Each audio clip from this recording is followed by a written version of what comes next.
Hey guys, Dr. Jamie Richards. Welcome to the Everything You Need to Know Spinal Show. Today we're talking about the upper cervical spine. So we're going to do a series about the upper cervical spine because it's one of, if not the most important area of the spine.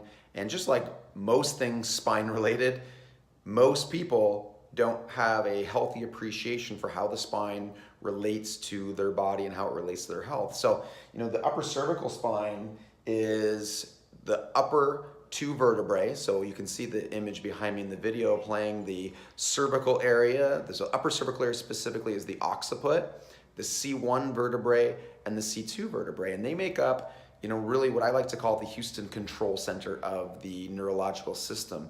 A large portion of input and output happens not just through the upper cervical vertebrae, but those joints of the spine are lined with just an incredible abundance of receptors, or what we call mechanoreceptors. And those receptors play a huge role in giving proper input into the brain stem and into the brain. And as I like to talk about, the brain requires neurological nutrition. It needs input from the motion of the body, very specifically the spine, for the brain to work properly. And of course, the brain, being the central processor, then operates many other hundreds of processes in the body. And so we often think of spinal problems, we may be heard putting pressure, pinching nerves. And although that may happen in some instances, it's probably a bit of a misnomer. Most of the problem with a distortion in the spine is on the information heading to the brain.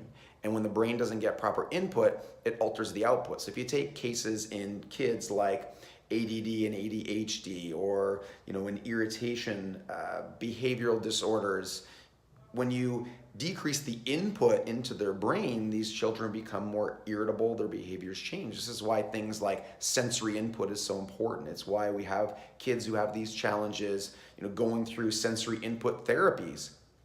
Not suggesting we shouldn't do those things, just saying that a large part of the input comes from having proper spinal motion, proper spinal alignment, and proper input, especially at the upper cervical spine.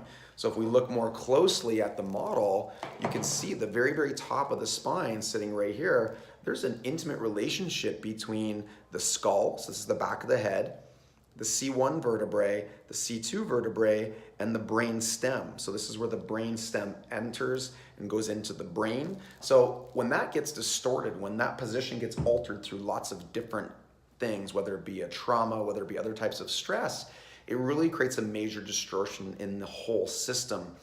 Next week, we'll talk a bit about some ways that we can address this, that we can analyze this, and we'll talk in the future about how we can properly correct this issue with the upper cervical spine and why it's such a detailed, specific, and vital process to make sure happens and is working, not just in yourself, but in your kids. So join us next week for the Everything You Need to Know Spinal Show.